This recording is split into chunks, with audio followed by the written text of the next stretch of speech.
I wanted to welcome everybody. Thank you very much for joining us. This is a very important time for all of us. We are going to very soon live in a completely different world. And this is a discussion that is going to, we're not going to have any answers. We're probably going to walk away with more questions even. So let's start. And before we begin, Pastor David, if you can lead us in a very quick prayer. So Sure. the floor is yours. Thank you. Sure. Father, we come to you asking that this might be an evening of fruitful exchange and enlightenment. Show us your directions for the mission of the Iraqi Christian Relief Council. Now, here I am, and guide the words that the five of us offer to the world, that we might be a blessing to you and to those who listen. Amen. Amen. Thank you very much. Before we actually start our discussion, I wanted to offer our deep condolences to the American public. We lost 6 service members. Our prayers are with their families. I also would like to offer our condolences to over 30,000 families of those who perished while taking to the streets and protesting in Iran simply to have better lives. We offer our prayers and condolences to their families, especially an Assyrian man who was a firefighter, Yohanna, who was shot while fighting the fire in northern Iran. Our prayers and thoughts are with his family as well. Our friends, my friends, during this very volatile time, the question for us that raises is, what is the future of the Middle East? Where do Christians fit there? And especially the Assyrians that are first people that are indigenous to the northern Iraq, southern Turkey, what does the future hold for us? There are a series of questions that we've chosen for our distinguished panelists, who I will introduce very soon. But these questions will guide the discussion towards 3 important things: geopolitical reality, the survival of indigenous Christians in the Middle East, especially what does the future hold for the Assyrians.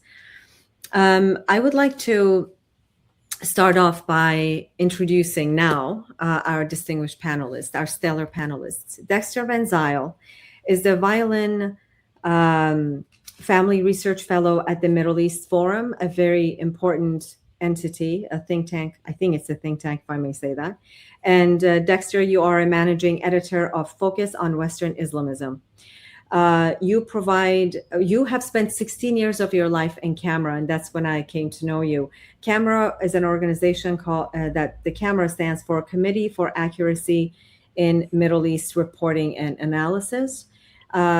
Dexter, you have written multiple articles that can be read on Jerusalem Post, Boston Globe, Al Jaminer, and JNS.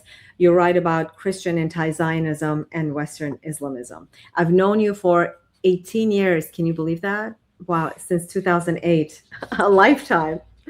Sehun Kim is a managing editor at Global Strat View, covering international affairs.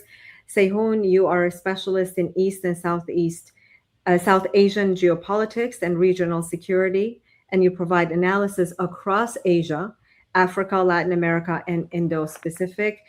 You currently are serving as a senior correspondent covering the White House, U.S. Capitol, and the State Department. We're very happy that you were able to join us. Sam, who needs no introduction to the Assyrian community especially, you are the founder of Assyrians for Justice, a 501c3 organization in the United States. You're a founder of the Assyrians for Trump initiative, which you have brought the 2 sons of President Trump there. You've met President Trump several times. You're the chair of the Assyrian Republicans of Arizona. Am I correct? The Assyrian Republican Coalition. Yes, thank you. And you're an archivist. You've spent hours and hours and hours in different parts of the world looking for different archives, Assyrian archives, and you've dedicated your entire life defending the Assyrian rights in the Middle East. So thank you for being here. Pastor David Fischler, I came to know you through through Dexter Van Zyl. He made the introduction. You Yes. have been our chairman of Iraqi Christian Relief Council since 2016.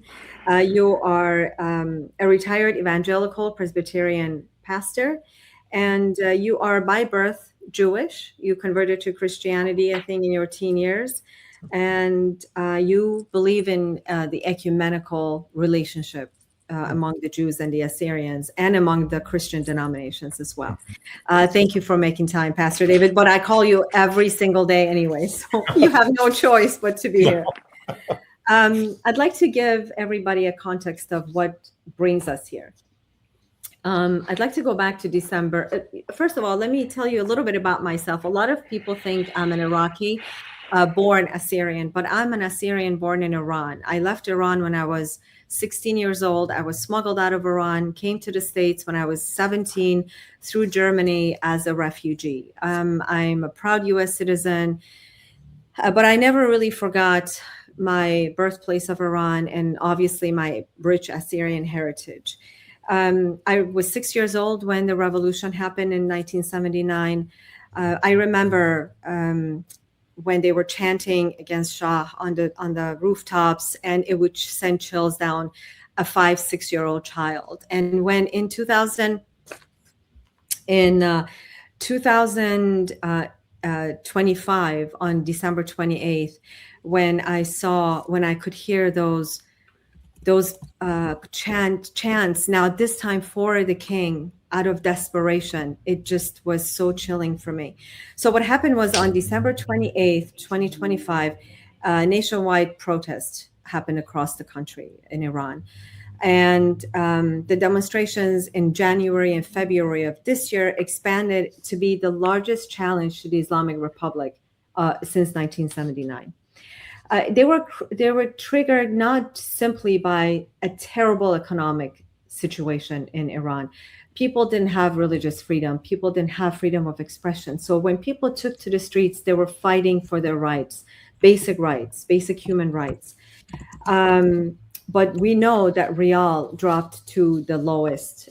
So there was absolutely an economic collapse. So what was the government response? Regime cracked down immediately.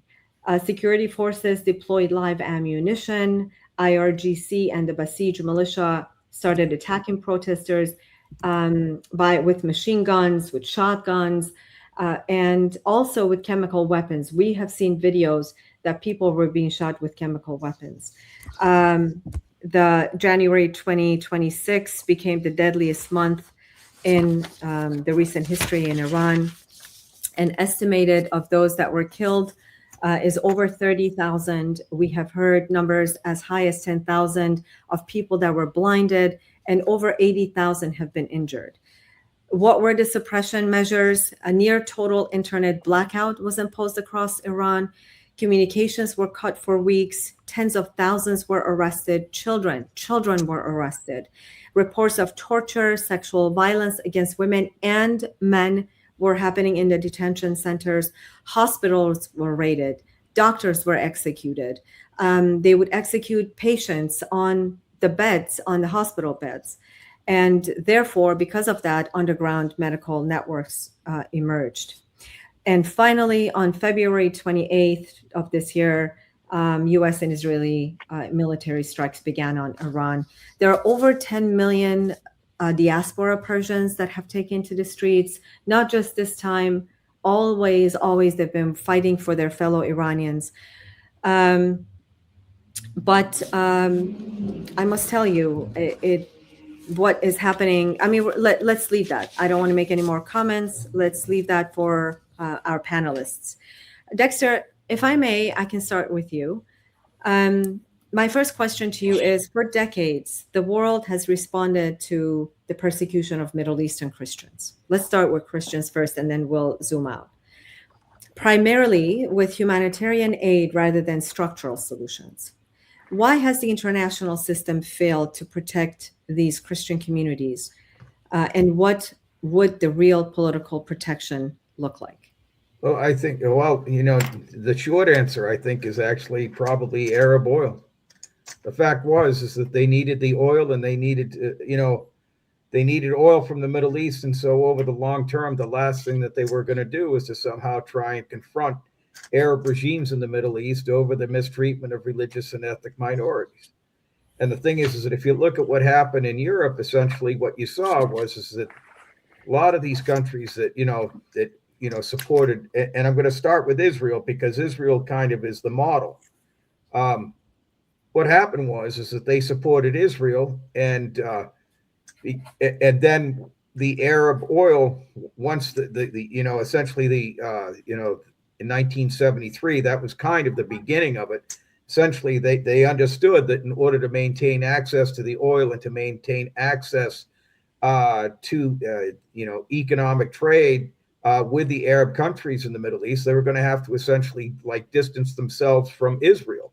And if they were going to distance themselves from Israel, for sure, they were going to distance themselves from the minority populations elsewhere in the region, particularly the Christians, because they didn't have a state to worry about. And so the thing is that ultimately, what we've seen is a system of dimitude in the Middle East that basically is a kind of, in modern language, we can describe it as essentially a system of Islamic supremacism. And I talk an awful lot about this ideology of Muslim male supremacism, which has manifested itself even in Western democracies as well. And the thing is that the Christian populations in the Middle East were essentially dhimmi populations that could not advocate for their equality of freedom without risking violence against themselves. And that was one of the reasons why 2.5 million Christians were killed in the Anatolian Peninsula between 1895 and 1925 in the aftermath of the collapse of the Ottoman Empire and World War I and the rise of the Young Turks.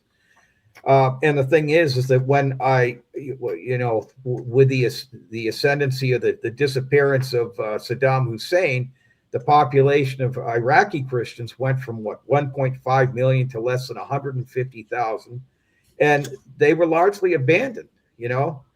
And I was one of the people that supported the invasion of Iraq back in the day because I thought it was a good thing. I thought Saddam Hussein was a terrible dictator, and I still do. But the thing is that the Christians in Iraq were not really on anybody's policy radar whatsoever. Nobody really even thought about it. And that was, I think, kind of a shock for a lot of people. And that's what we're struggling with right now is that nobody really has a policy to advocate for Christians in the Middle East. And, and the one group in the United States that does advocate for them are the evangelical Protestants, in large part because they don't have Christian populations in harm's way. When Catholic leaders say things that are critical of Islam, Christians living in Iraq, or Catholics or Orthodox Christians, they are targeted with acts of violence.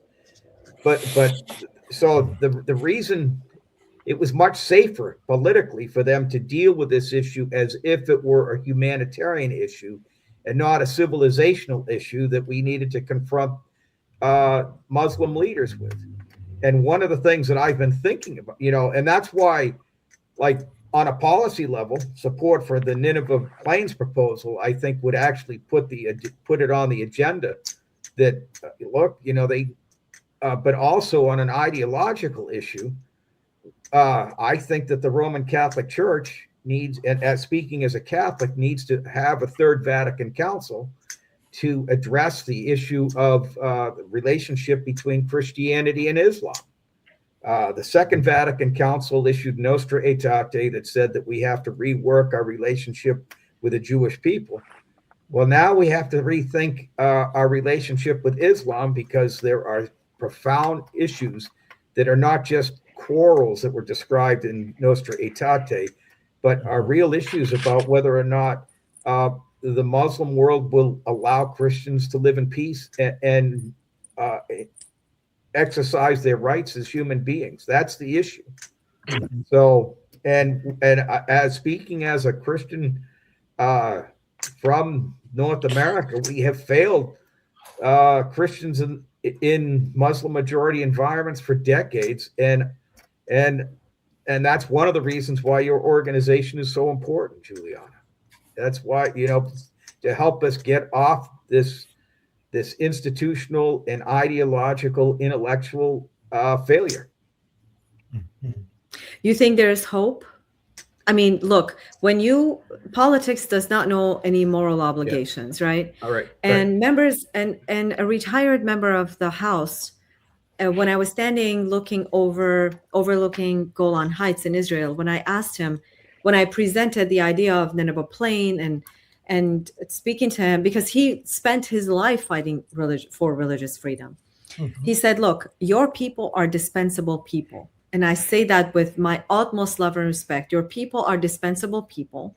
Until you have any value for U.S. foreign policy, you're not even going to be even placed on the agenda. So when we're told something like that, even though he said it lovingly, he told me this so we don't have empty hope, right? Because we've been paid lip service ever since I've been at this, and many generations before me as well.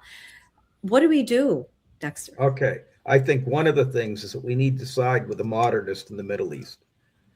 And I think, and there are modernist Arabs and modernist Muslims in the region that are tired of using non-Muslims as scapegoats for the failures of their own leaders, of their own leadership. If you look at the October 7th massacre, that was basically an effort by Iran and Hamas and Hezbollah to derail the Abraham Accords process, which was pursued by the UAE and other countries in the region that said we want modernity, we want peace with Israel, and if we can figure out a way to insist that peace with the Christians in the region is piggybacked on top of that peace with Israel, that would be the way to go. And the thing is that if you look at what has happened, the enemies of modernity, Hamas, they basically destroyed the Gaza Strip by attacking Israel. The enemies of modernity in Iran have destroyed their country.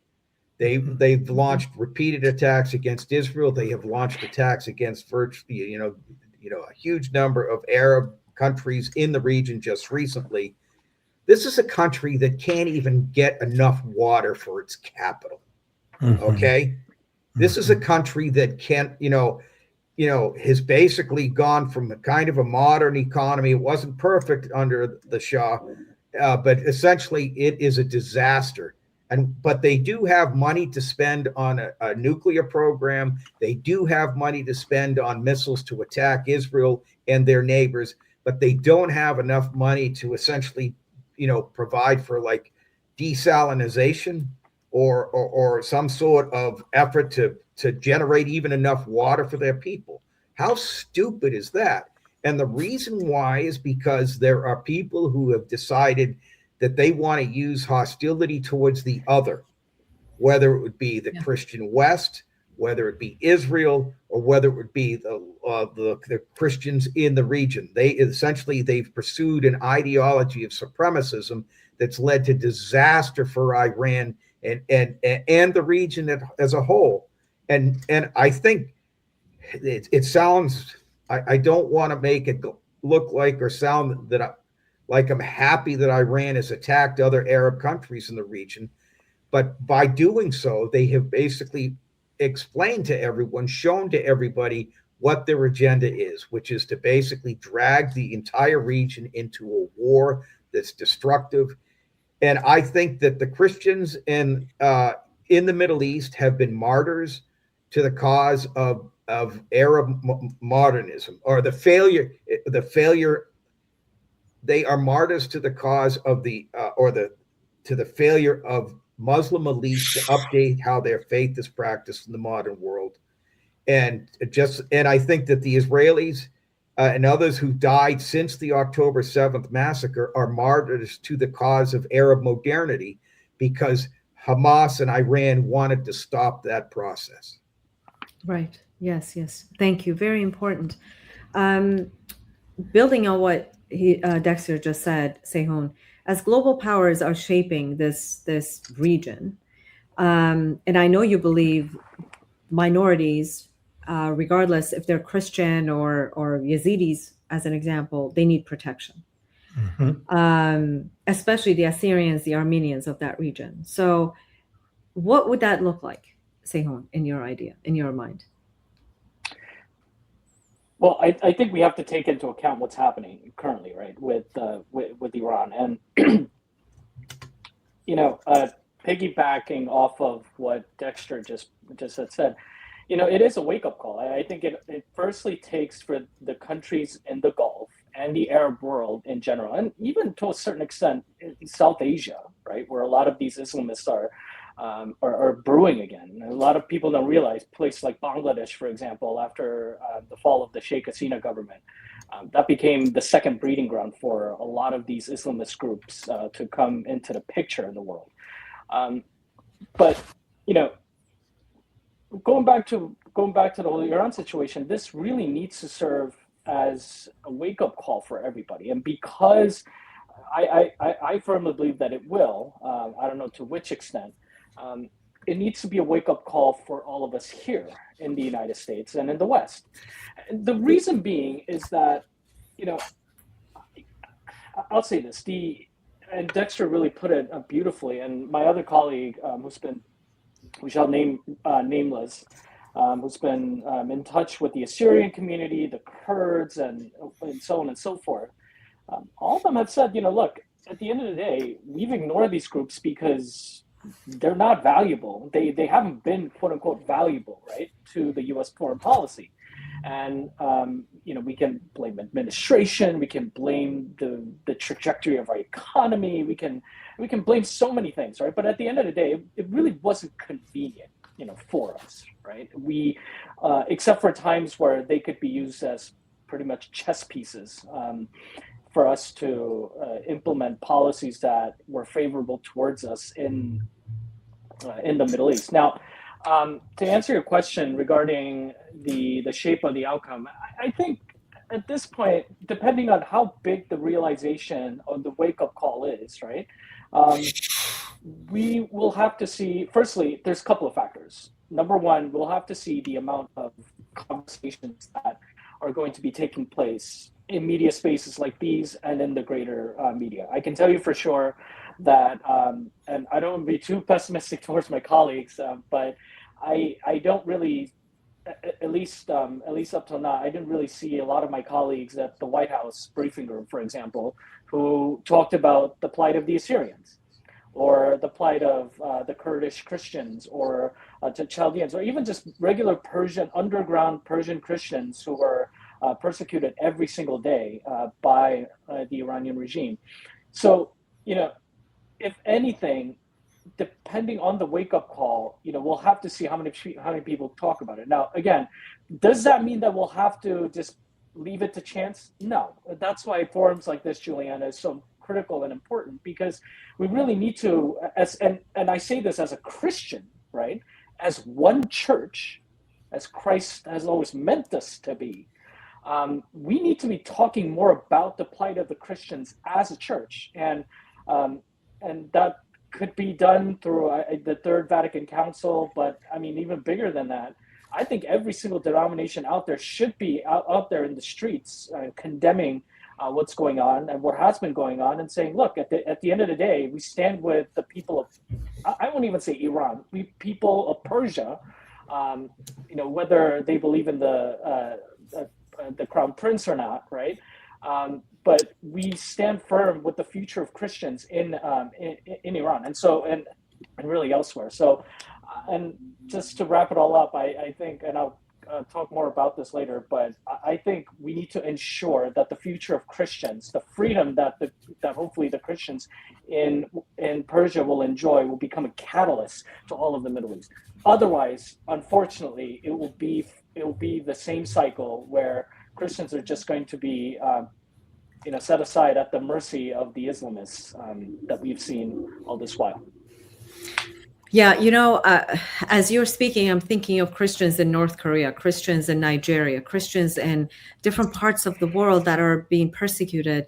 And until this president came along and introduced or started talking about Nigerian Christian massacres, really no one talked about this massive faith being hacked to death across the world, right? Members of this faith. So I'm going to come back to you, and I'm going to ask you, Sehun, about what do you think? How can we attract the attention of journalists? Because you're a journalist and a great one at that. How can we attract your attention, your colleagues' attention? I'm going to come back to that. Sam, somebody's typing. Please don't type. Somebody's typing on their laptop. One of my panelists, please don't do that, or mute yourselves. So Sam, I have a question. So now we've been talking about the Western attention being paid to the Assyrian people.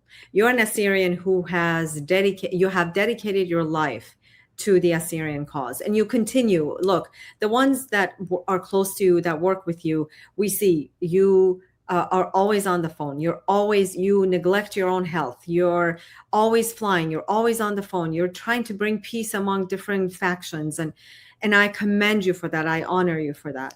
So as we have been talking about the Westerners, what do regional potential partners in the Middle East, what can they do for us inside the Middle East?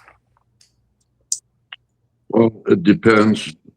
The decision has already been made on how the new map of the Middle East is going to be.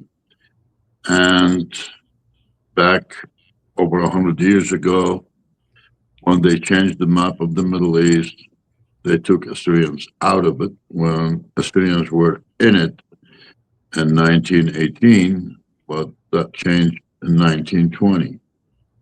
Now, you, me, and many other Assyrian activists, we are hoping, and we've worked, all of us, very hard to make sure that this time they will not forget about Assyrians.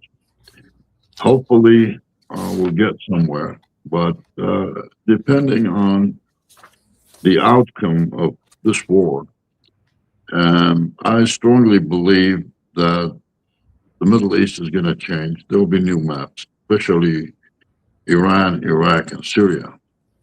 So there is a couple of possibilities for Iran. They might push for federalism in Iran. Well, Iran with 90 million population and like 12 to 14 million Kurds and a lot of Arabs, Turkmens, and other people that lives in Iran. I think they're gonna divide it into regions. The same thing that they have done in Iraq, and as an example, the Kurdistan region in Iraq. So that's one possibility. The other possibility, which there's people against it and there's people for it. Maybe there will be new countries created in Iraq and Iran, or the border of Iraq and Iran. That's other possibility. But I'm sure that the decision has been made already on what to do next in Iran, in Iraq too, because what's going to happen in Iran, the results of this campaign against Iran, that's going to affect Iraq big time. And Iraqi people, just like the Iranians, the majority of them, they want freedom, which they've lost for so many years. The Iraqi people have, in general, have suffered a lot during Saddam and after Saddam, and Assyrians included. So I'm hoping that this time the superpowers, especially the United States and other friends, will not forget about Assyrians. We should have our own system of governing in Iraq. And I'm so hopeful for that. We'll see. Mm-hmm. From your mouth to God's ears, and we have to be prepared if that offer is handed to us. Do you, before I move on to Pastor David, Sam, do you have anything breaking that happened within the last hour, hour and a half that you can notify our audience about with? Well, the latest thing was in Nineveh Plains, a warning was issued by the coalition for people who are living close to Hezbollah bases and the 30th Brigade base to stay away from these locations, about 1,000 meters away. Make sure they are in open places for their safety. So it looks like maybe they are already attacking Nineveh Plains right now. On the other hand, there was a building in Ankara that was attacked. Most likely it will be demolished because it was a big damage. Also, some damage happened at a girls' school that belongs to Bishop Marbashar Warda. Who is a Chaldean archbishop. For those who don't know, he's a Chaldean archbishop. Okay. And also a Chaldean church. Well, thanks God, no casualties. And we're praying for everyone, all civilians, Assyrians and non-Assyrians. That has nothing to do with this war, to be safe everywhere. Indeed, indeed. Thank you, Sam. Pastor David, how many times have I come to you and have said, with a broken heart, I go to speak somewhere, and then they say, well, you're not real Christian because you were baptized as an infant. You didn't accept Christ as an adult. Your people are the same, so we really don't care. Or does your ministry strictly evangelize? And if you're not an evangelistic ministry, we're not going to stand with you because you're not spreading the gospel. My question to you is, what is your message to our Western brothers and sisters who sometimes may think Christianity is a Western religion, forgetting that Jesus was a Jew, that this faith is very much a Middle Eastern faith? What is your message? Why should Western Christians care about their Eastern brothers and sisters? Mm-hmm. It's an excellent question. And I think the simplest answer is we are one body of Christ. I get frustrated hearing that because it sounds to me very much like a repudiation of the teachings regarding the church in the New Testament. It's saying, in essence, that if there are any doctrinal differences or differences in practice or liturgy or ritual that we want to make really important, we can read out pretty much anybody we want. Assyrians are not the only victims of that kind of mindset. There are those who will say, oh, Catholics baptize infants, so they're not really Christians. Presbyterians, of whom I am one, are not really Christians because they don't baptize infants. Or alternatively, that, well, Baptists aren't really Christians because they don't baptize infants. At no point in the church's history has something like mode or age of baptism or number of times that a church celebrates communion or what language worship is conducted in ever been considered to be an issue of separation.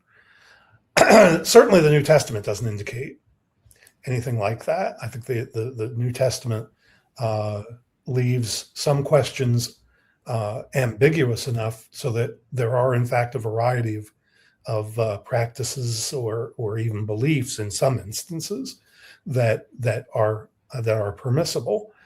But for me, the question is this, and this, I think, is the question that the First Nicene Council would have asked in its formulation of the Nicene Creed. Do you believe that that Jesus is the Son of God, the second member of the second person of the Trinity, that he came into the world, that he was God incarnate, that he suffered and died for the sin of God's people, and that he will come again? And if you would say that, and that's a belief that is common from Assyrians to Catholics to Orthodox to Lutherans to Anglicans, Presbyterians, Methodists, Baptists, we're all then part of that body. And if one part of the body is suffering, as Paul put it so eloquently in 1 Corinthians 12, if one part of the body is suffering, as so many Christians are suffering in the Middle East today from one form of persecution or second-class citizenship, demitude, as Dexter put it before, if one part of the body of Christ is suffering, the whole body is suffering. And if the whole body is suffering, the whole body needs to be working toward healing. But Pastor David, I understand you, and almost all Christians, especially in the West, know this about what St. Paul preached, but they don't put it to application. No, so what can we as advocates do? Similar question as I'm going to ask Sehun, how can we get the journalists interested in our case? How can we get, look, I'm going to say this. We were grateful. We're grateful to Western Christians. In a 2-year period, they helped, as much as I know, they helped rebuild Iraq. For example, country of Hungary has helped the city of Teleskov completely to stand on its feet. And country of Hungary has given the name Daughter of Hungary to the city of Teleskov, which is in the Nineveh Plain. To those who don't know what Nineveh Plain, where it is, it's I believe it's a 1,600 square mile, if I'm not mistaken with that number, area where that's the ancestral home of the Assyrians. It's in north of Mosul. And this was heavily damaged by the Islamic State. So, but how can we get these people move beyond the fact that we're Eastern Christians and not Western, and that we need them? Because the Church of the East is the Church of the martyrs. Everyone knows that. And we continue to give a martyrship. But how can we make the Western Christians care about us more? Oh, that sigh penetrates. Dexter, did you want to say something? If I may, I'll. Yeah, I don't mean to stomp on your territory, Pastor Fischler, but I was once speaking at an evangelical school, and I can't even remember where it was. And the professor, a woman who invited me to speak, I said, well, these kids are all evangelicals. How do I get them to care about the Orthodox and the Catholics that are getting murdered, given the theological differences between the two communities? And she said, just tell them that they're dying for the name of Christ. And I got up, and she was sitting over on the right-hand side of the room, and I just looked at her, and the kids in the audience were pretty, they were interested. But I basically breathed deep. Which is the truth, Dexter? Which is the truth? They do die. And it worked. As soon as I said that to him, I said, look, I know you got theological differences. You got differences in practice. You got a different orthopraxis, all this stuff. I said, but these people are dying for the name of Christ. And I had them. That was it. That's that. And the thing is that when they were painting the ends, the Nazarene on people's homes in Iraq, that really gathered a lot of people's attention. They were like, they got it. And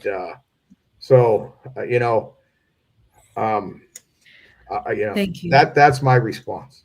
So, Well, I'm sorry, Pastor David. No, that's quite all right. I think that's an excellent point, and I think that and the fact that you referred back to the ISIS crisis really illustrates the problem that we've got, because we did get tremendous response when ISIS was in the news every day, and when the world was being shown every day that Christians and Yazidis and other religious minorities were suffering horrendously. And ultimately, the point I think needs to be made: this is still going on. Just because it's not in the news, just because you're not being banged over the head with it with television pictures, doesn't mean it's not happening. It's Right. ongoing. Right. And if it meant so much when ISIS was doing it in front of the world, Yeah. then even when the world has turned aside, Christians still need to pay I got attention. another idea, and this is Okay. one of the things. We're very short on time. All right, I'll be quick. Uncle Tom's Cabin basically really jump-started the abolitionist movement. We need dimmy narratives. We need narratives, and we need books that basically tell the story first person, just the same way that Frederick Douglass told his story. We need narratives of Christians telling us what it's like to be a Christian in a Muslim majority environment. And we need to broadcast these books and these narratives and these pamphlets out to people in as best a way as we possibly can. And if we can get an Uncle Tom's Cabin narrative out there, watch out. Okay. We'll come around privately on a one-on-one basis, Dexter, to continue that conversation. But as we're approaching the time where Sam must leave, Sam, can you give us one idea, one policy that you could present, if you can speak about this, to not just to the White House, to European Union, to the Australian Parliament, here in Washington, D.C., what would that policy be to help the Assyrian cause? Juliana, maybe I should not speak about that publicly, because Assyrians have a lot of enemies. But we're hoping that this change that is going to take place in the Middle East, Assyrians will have a role to play, a better life to live, and their rights will be recognized, fully recognized. And that's what we're working on. So let the me ask details, you. there is things that we cannot really discuss right now, but hopefully by the end of this war, we will be able to discuss everything openly. Then I'm going to ask you, since you're a historian, you've spent so much of your life digging through archives. Many people here that are watching us don't know about the valiant and courage of a group called levies. I bring the levies up in Iraq because they served the crown valiantly. They served the Allies valiantly during World War I and World War II.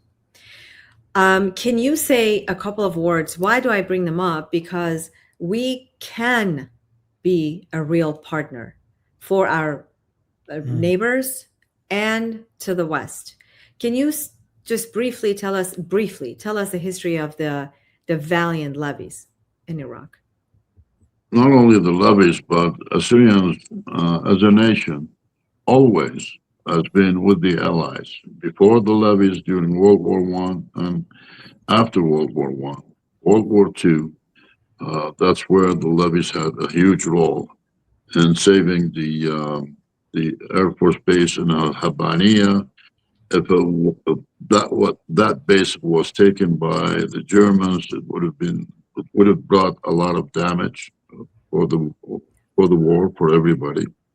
So Assyrians are always been very faithful to the Allies, whether it was World War I or World War II or the liberation of Iraq also from Saddam Hussein, and but they gained nothing as far as national rights. But they're always being faithful to the Allies. They never took the wrong side historically, never. Yeah, we're valiant fighters, and once given a chance, I mean, we participated in freeing and pushing back ISIS and dismantling ISIS during 2014. Mhm. Let's talk about Muslim Brotherhood just briefly, Dexter. Unfortunately, I want to stay as much as I can within the hour time frame. What can you tell us about Muslim Brotherhood and the threat as a result of these attacks in Iran we may be experiencing in the near future here in America and in the West? And you're on mute. Yeah, I think you're worried a lot about the sleeper cells. And essentially, one of the things that we last June or July, essentially, the Department of Homeland Security sent about 30 Iranians back home. They deported them because they had overstayed their visas. And I think that people are paying very close attention to it. The notion that, and there was always basically this narrative out there that essentially we're going to see a large number of sleeper cells attacks against the United States if, in fact, we actually had a serious round of fighting and attacks against Iran. And so far, we haven't seen that. And I knock on wood. Hopefully, we won't. In large part because maybe that threat was exaggerated. But the thing is that when you look closely at what has happened, there have been some instances where basically lone wolf attacks. There was an attack in Austin, Texas, I believe, where somebody was wearing a pro-Iranian shirt. He was from Senegal, and apparently Senegal has a large Iranian presence or influence there. The thing is that I think that that's going to be an individual attacks. People are going to basically, engage in that type of violence, but hopefully we won't see any coordinated attacks. And I would encourage people to keep their heads on a swivel and pay very close attention. But the thing that's bothering me is that there's an awful lot of protesters out there, or a few at least, that are basically taking Iran's side in this war, or the not the Iranian people's side, but they're siding with Khamenei and his regime, and they're protesting his death. And that's largely because let me ask you. Go ahead. Yeah, go ahead. I want to ask you. A lot of people are saying that this war is not the U.S. war. We're fighting this war for Israel. What is your answer for this? My response to that is that these people have been making. First of all, Iran has been responsible for the deaths of thousands of American soldiers since the 1980s. In 1979 they took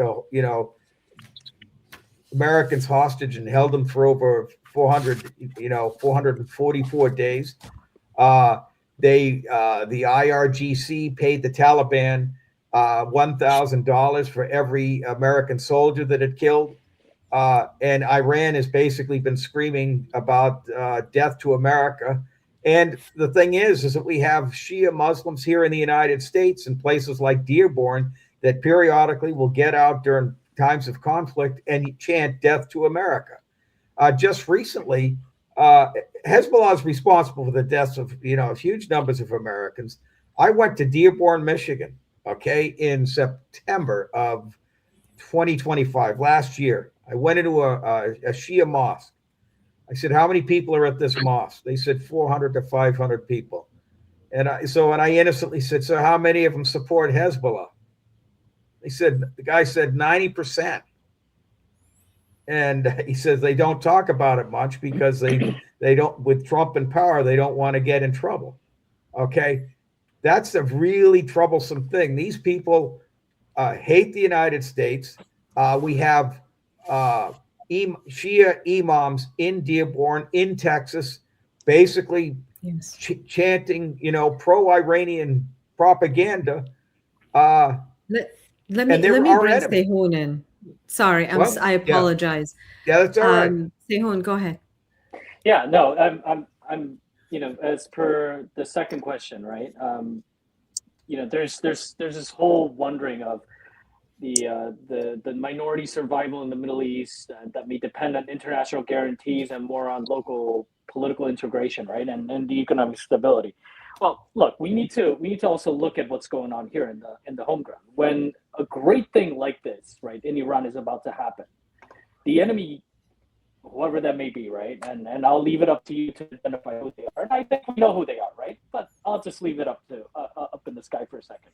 But the enemy likes to divide, so that we will be too busy fighting with each other. And might I even use the term woke right?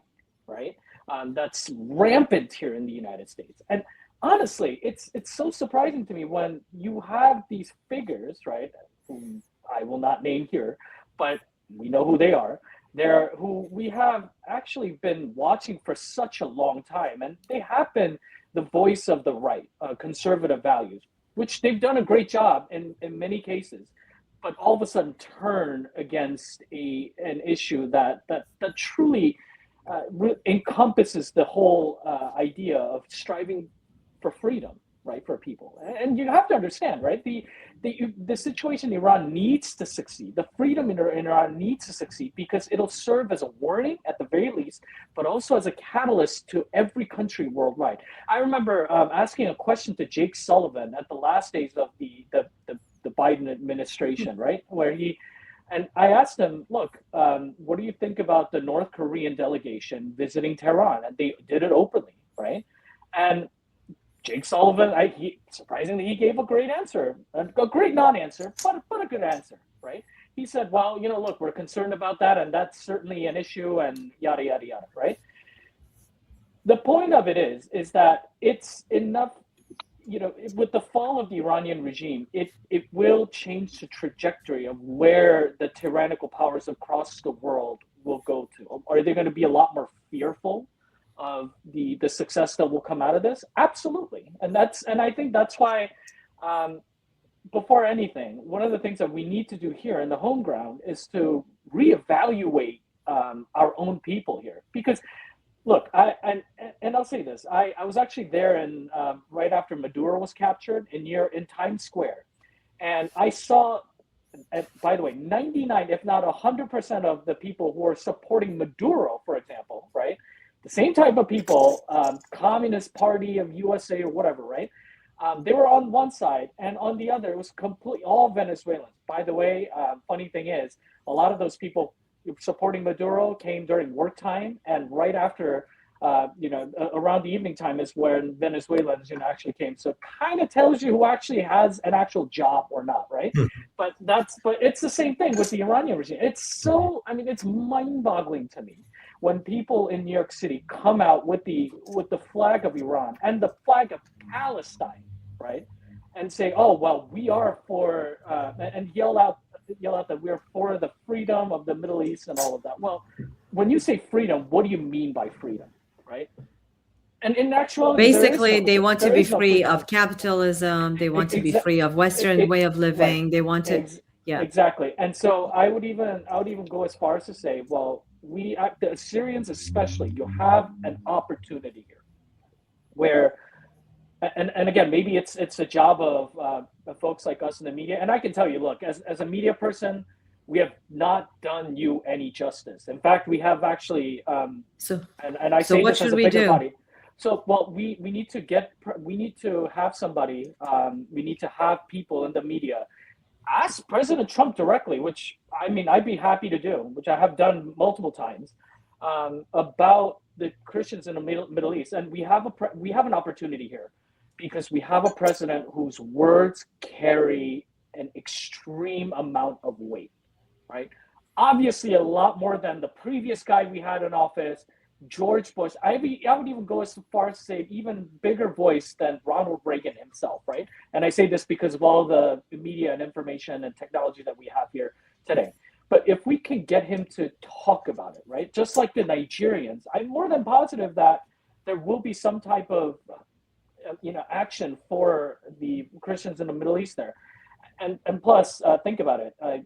For all of our Christian viewers here, no matter what denomination you are, remember, a lot of these Christians, the Catholics there and the Orthodox there, they can trace their heritage all the way back to the time of the apostles, right? And that needs to be counted, right? And we The need Assyrians to, can trace our heritage back to 6,700 years. exactly. And so I think because we have forgotten, things like that as a church, it's affecting all those who are standing with us in values that we stand here, the conservative values and whatnot, right? And as a result, I'm sorry, it's not just the media, but it's really the fault of the global church also that this is happening. Because when you look at figures, a conservative media figures coming out all of a sudden, and honestly siding with the Qataris, the Khamenei's of the world, that should really tell you what we should be prioritizing, which is really removing the plank from our own eyes, as Christ said, right? Before we dust the dust off from the eyes of our own neighbors. So that's what needs to happen, and I even call upon my colleagues, both at the White House, Capitol, the Pentagon, whatever it may be, to say the word Assyrians, right, and say the word Middle Eastern Christians, so that the administration will have to say something about that. And I'm sure the administration, and I can tell you for sure, there are folks within the administration that do care. And I think the only thing that really needs to happen is for a little push from our side, so that we will see the vision that we have been saying. And by the way, Sam has been doing wonderful work with the Kurds, with the Kurdish communities. I'll even go as far as to say that, there's despite all the other conversation that's been happening, I had the honor of hosting Sam at the press club a few months ago.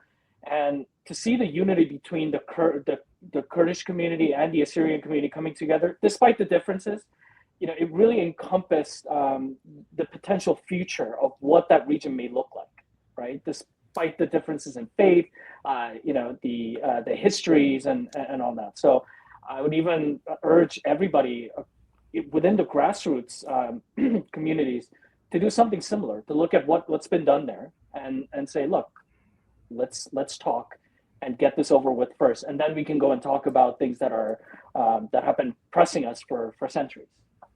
So just before Sam leaves, actually, I have a question for the entire panel, and then I'm going to, Sam cannot stay. It's okay.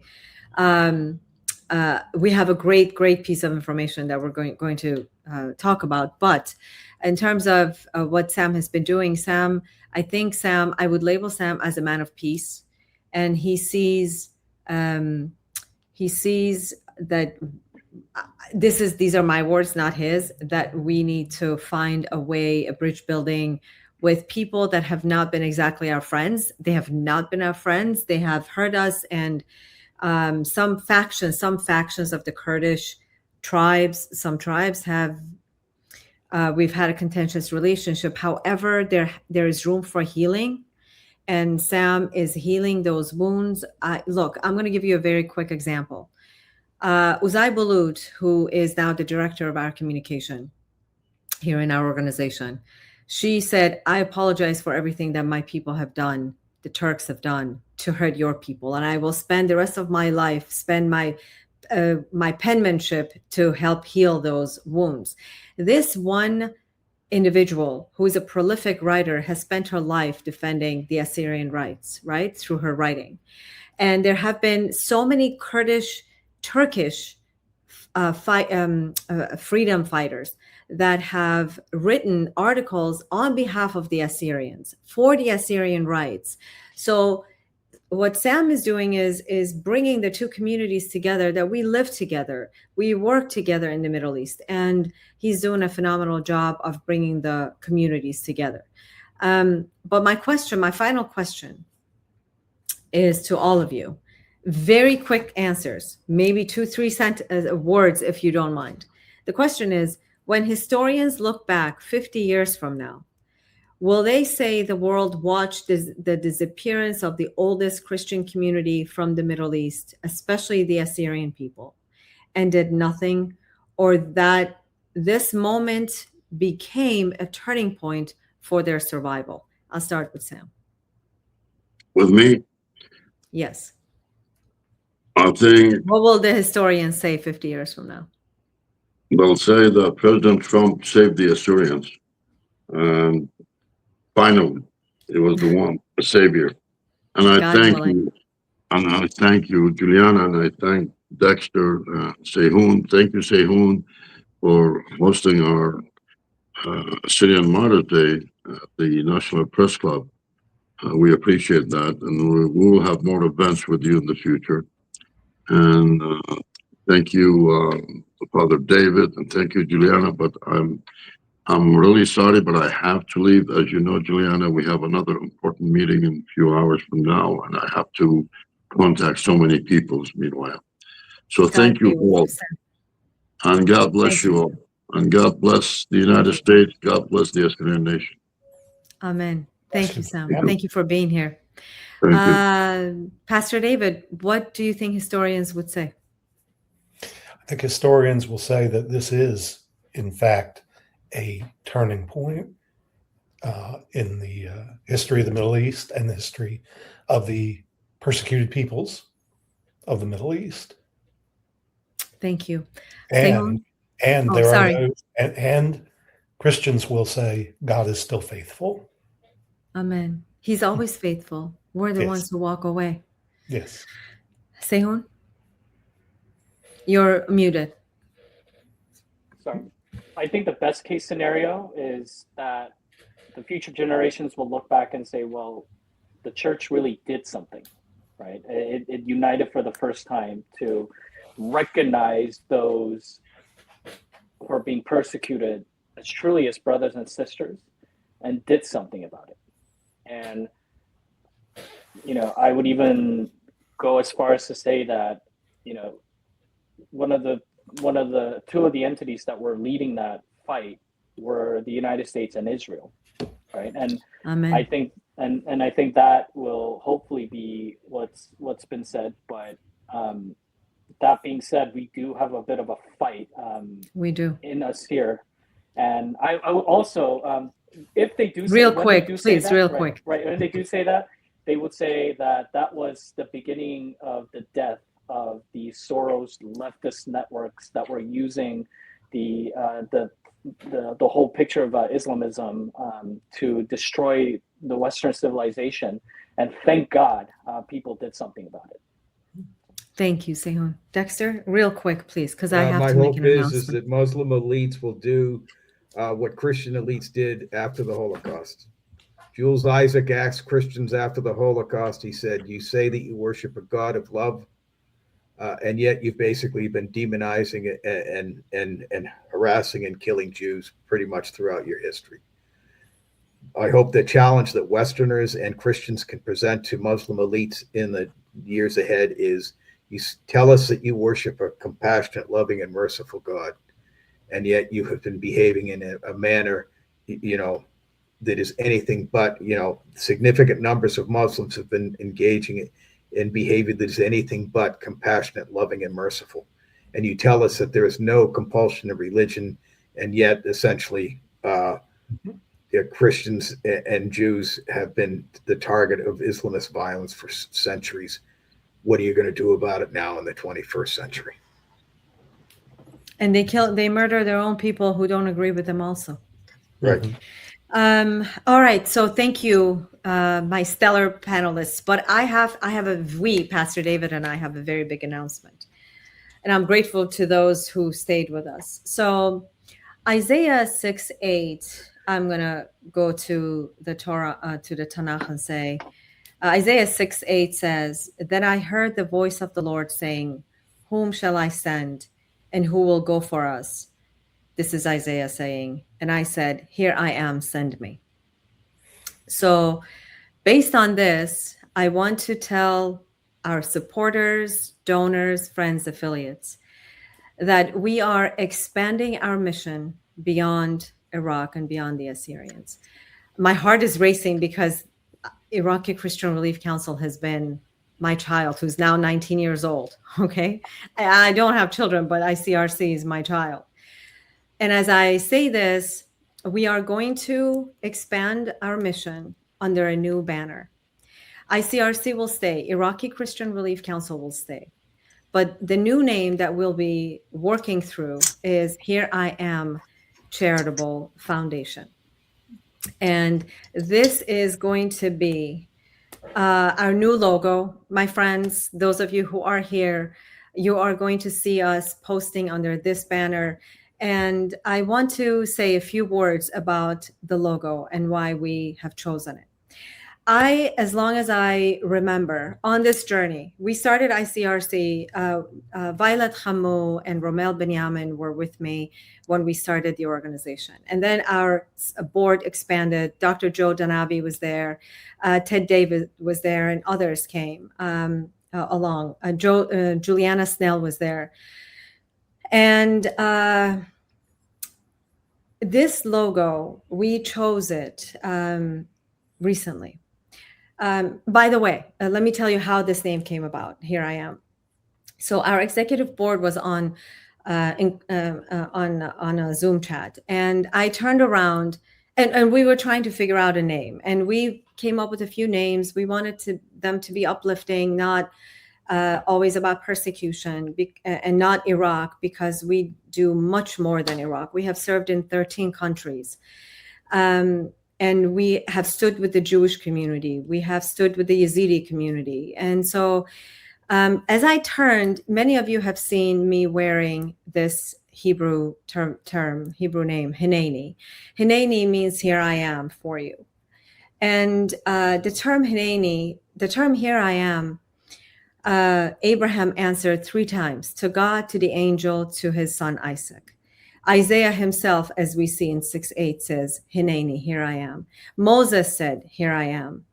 And as I turned, the sun through my windows shone on this. And I turned to my board of directors and I said, you guys, what if we say, here I am, Charitable Foundation? And everybody loved it. We brought it to some of our donors, to our board of directors, to our partners, and everyone absolutely loved it.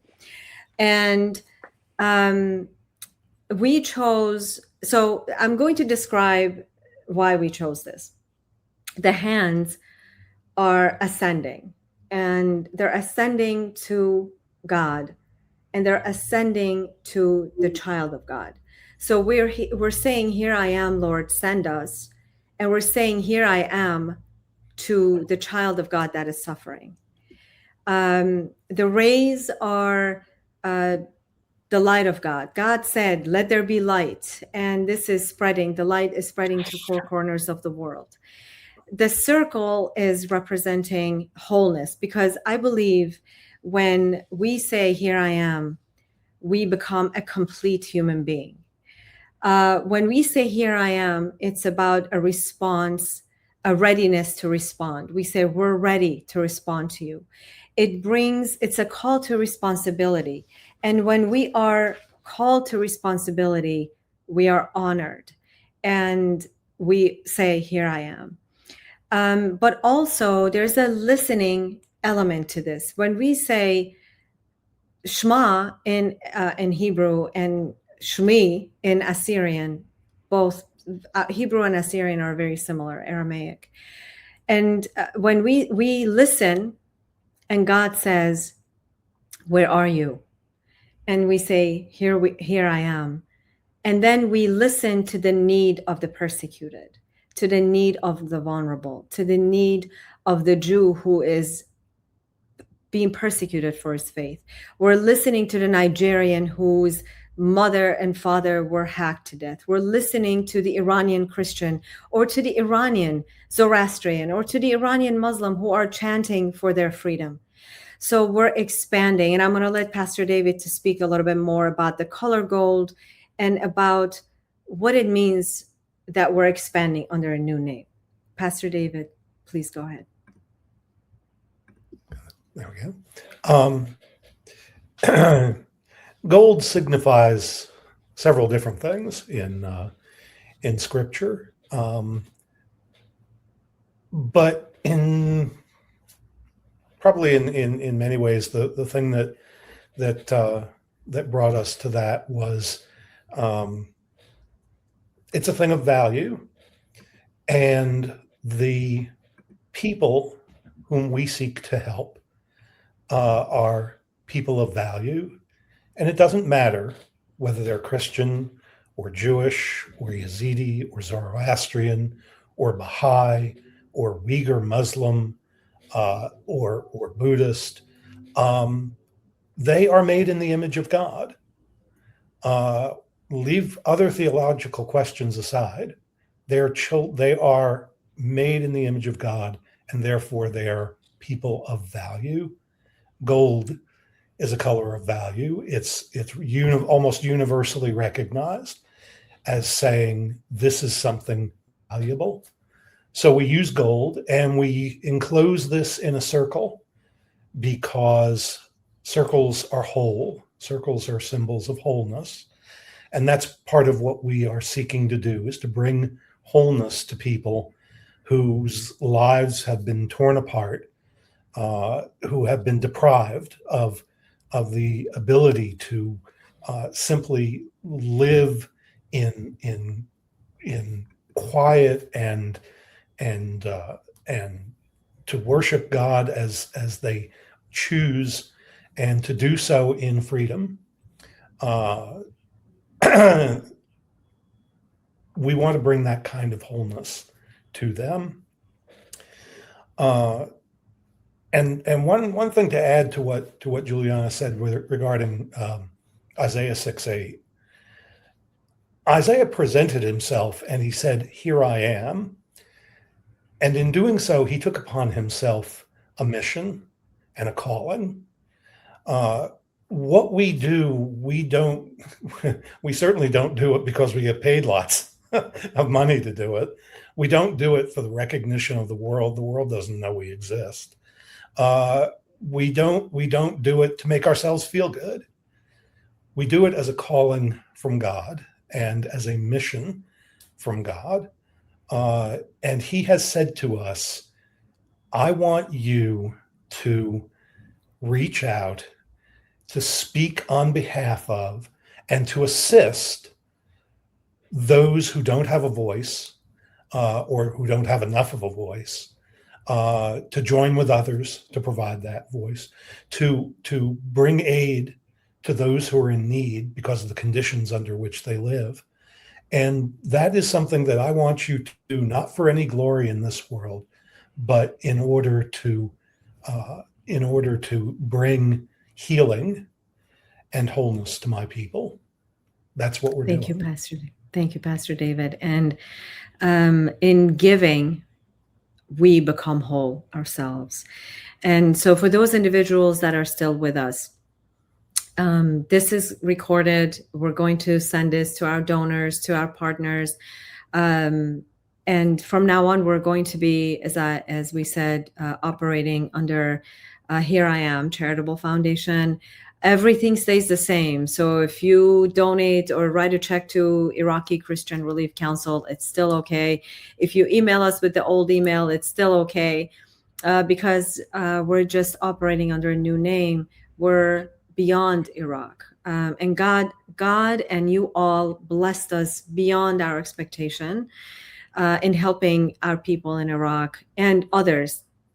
We've served even Hurricane Helene here in the US, and when Dallas was frozen, we helped them as well.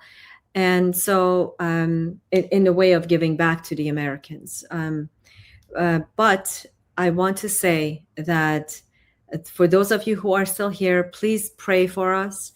Our website, if you would like to go to it, you still will get to this page. Here, let me show that page here. By going to IraqiChristianRelief.org. But our new email address is HereIamFoundation.org, HereIamFoundation.org. We cannot do this work without you, my friends. Please spread the word. Please tell everyone. We're not just an aid organization. We don't only sit in our rooms and write checks. We go there. We see people. What we believe in the most is treating the ones that are in desperate need with dignity. That is key. And we cannot exist without our donors, without you guys, our partners. So this is our new website. I'm elated. I'm excited. This is just giving me so much joy to be able to bring this to you guys.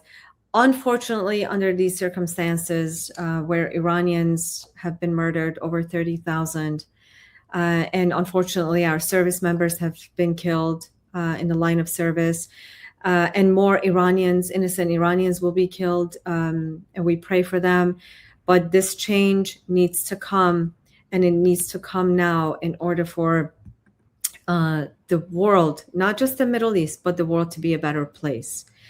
Please pray for the Assyrians. This is an extremely important time in our history. The last important time that we were betrayed was during and after World War I.